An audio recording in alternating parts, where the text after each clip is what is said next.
Hello, everybody, and welcome to this edition of the Rich Payne Show. We're talking Cape Central football here.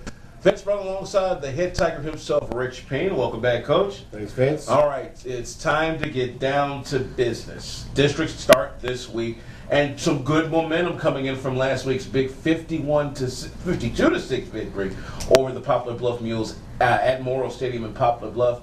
A great defensive day. 3 state marks were set. Team became the first defense in state history to allow exactly 0 total yards offense. You tied a state record with allowing -9 passing yards offense, and you tied for second place all time in state by allowing only 1 first down all night. Arguably one of the most complete efforts in team history. Well, I thought the effort was very, very good. You know, I don't know anything about all those things until I hear you guys talk about them, you know, to be quite honest. But I'm glad you keep track of them.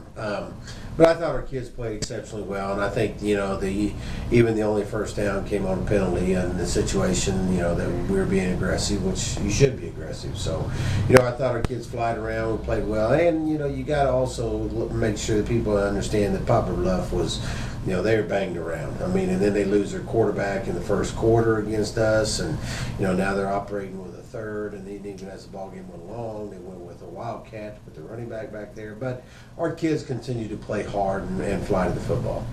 Well, not only that, but you have to look at the offensive side of the football. People look at numbers and say, oh, it was an off night for Cape Central. Your average starting position this past week was Poplar Bluff's 37-yard line. So, you know, the defense, again, doing what they do best and keeping Poplar Bluff on their side of the ball, allowing the offense to operate a lot more efficiently and more easily than in weeks past. Well, anytime you get a short field, you know, it just makes the job easier. You know, you still got to get 10 yards and a first down in a game of football. It's pretty simple. But when we scored on the first play from scrimmage, you know, and it was a well blocked, well executed play, and Keelan was pretty much untouched into the end zone. So we came out and blocked and did what we did do well. And I think actually the second drive was just a matter of plays too. Probably I think 5 or 6 plays, and we put it in the end zone. So, you know, and that's one of the things that I talk to the kids about is to get out of the gate and get out of the gate quick and take control of the contest. Because once you are in control, it helps out a whole lot. Well, you mentioned Keelan Moore picking up a couple of more rushing touchdowns in the mix. He's up to 12 on the season. He is the clubhouse leader. One thing I noticed this past week, and Keelan actually stays in the area that I stay in over in Southern Cape Girardeau, and you just see this kid stand out amongst the neighborhood, and you can just see the pride this young man has when he wears his Letterman's jacket. And, you know, I was talking with him about the performance at Poplar Bluff, and the one thing he told me that I think really exemplifies why this kid is a captain this year, he told me specifically, he said, look, we told the team, this week it's time to get down to business because we know we got to win districts. And I said to him, you know what? That's the reason why you're captain. And you got to love a kid like Keelan with that type of attitude. Well, in the leadership, you know, and at the leadership too. You know, he'll take charge when it's time to take charge. He also knows what it's like to be a leader. And if you're a good leader, sometimes you do follow and those things. So. But I think, you know, it's kind of been an interesting week, you know, because it is districts. And I told them our mantra for the week is to be intense, but to not be tense, because that's one of the things that they've done is they've played the game loose and fancy free, very intense and very intent on what they're going to do, but they've not just been so uptight that they've lost their composure or lost their ability to think properly and focus and take care of their assignments. So, what Keelan's seeing there is, and it's kind of funny. It's funny to hear him say that, is because we treat this like a business trip. It's a business trip. And if to try to help them understand what that's like, is you travel to wherever you're traveling, you unpack your gear and your stuff, you take care of your business, you get back on the bus and you go home. And if you're successful in that as a business person and successful with that as a football team and a football player, that becomes a successful outing, a successful trip, and you just pack it back up and head home. Coming up next, we'll take a look at the first trip on the road to the Dome, a very tough game and a long-time SEMO North Conference nemesis, the Farmington Black Knights, and Zach Hibbets is definitely waiting on him. Stay right here. We continue the Rich Payne Show right after this on Prepcast Southeast.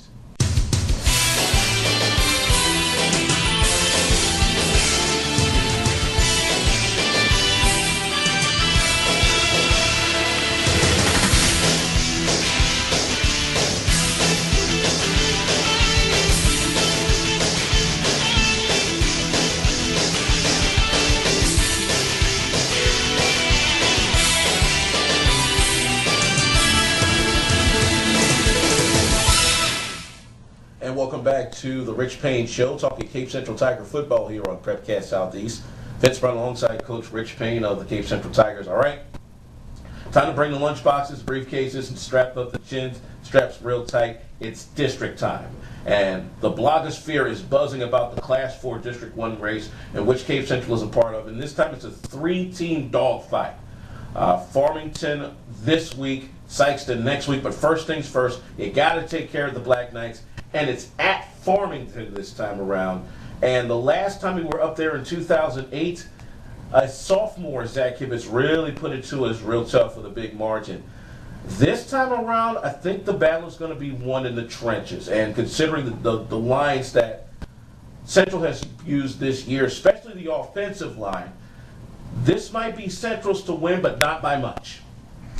Well, a win's a win. A win's is a win. The only thing that matters here is you got to take care of your business. The line of scrimmage is going to be just like any game. We can talk about the running backs and the quarterbacks and all the people that get statistics, but then at the end of the day, it boils down to the offensive and defensive lines.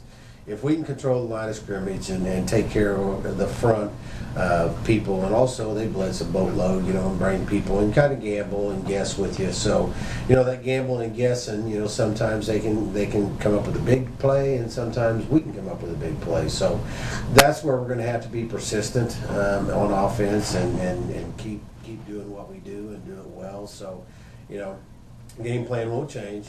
We're going to run the ball as much as we can run the ball and throw the ball when we have our opportunities. And I expect that they'll probably load the box up on us and try to stop the run and play man coverage, and that's okay. We've seen that before this year, and we've seen the offense before, the spread offense. Zach does do a nice job with it. He's their offense is based solely on timing and their timing routes, and big number 5 is a good receiver for him, and he's a kid that can not hurt you speed-wise, but he can hurt you with the way he runs routes. He runs a very disciplined, and they're a good disciplined ball club. So it's a challenge, and it's time for us to meet this challenge and see if we can keep playing later on.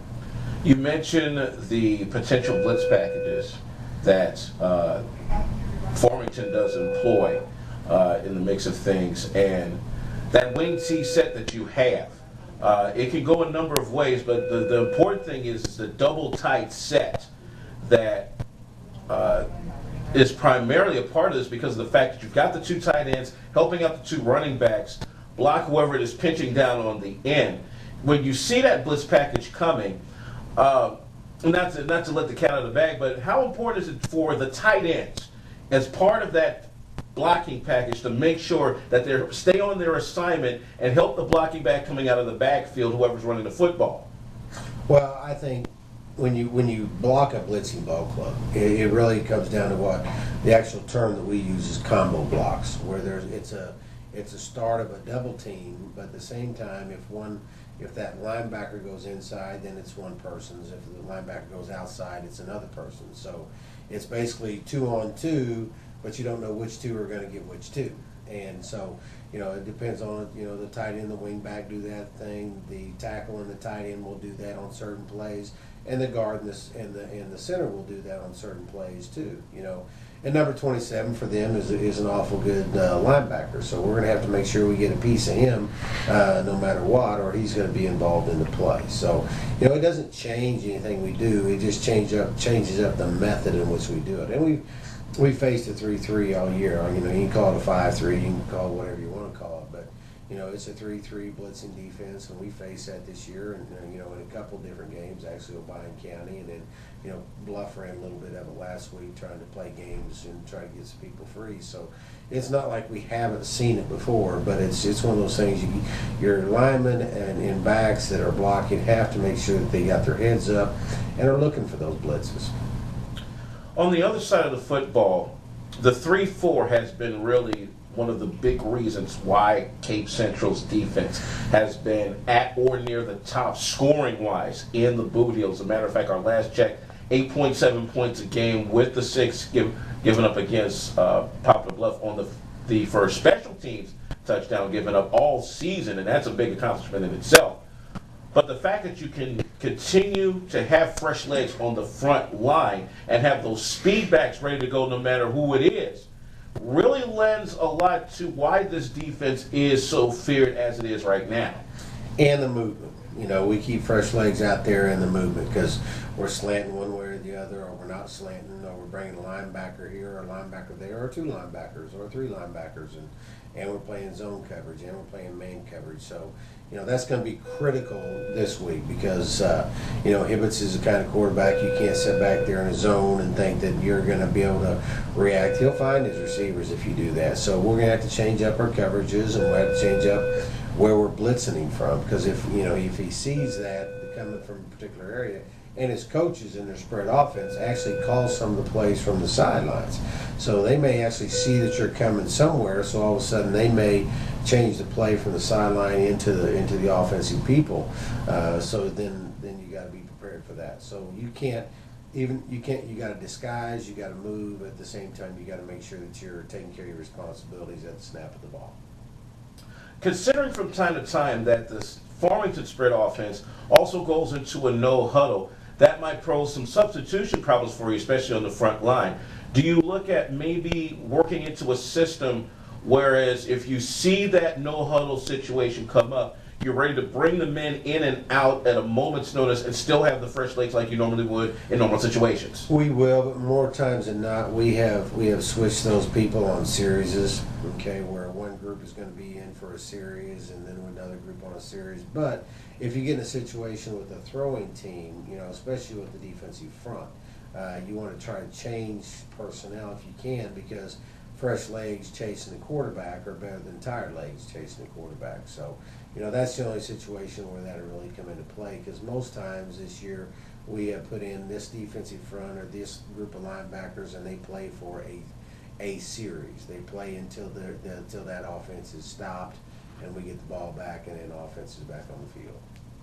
Next week, we take a look at the Senior Day matchup here in Class 4 District 1 against the Sykeston Bulldogs, defending Seymour North Conference champs. And who knows, next week's game could be for Cape Central's first crack at a conference title in quite some time. But we got to get through Farmington first. Thanks as always to Coach Rich Payne of the Cape Central Tigers, and good luck this weekend. Thanks, Vince. I am Vince Brown. This has been the Rich Payne Show right here on Prepcast Southeast.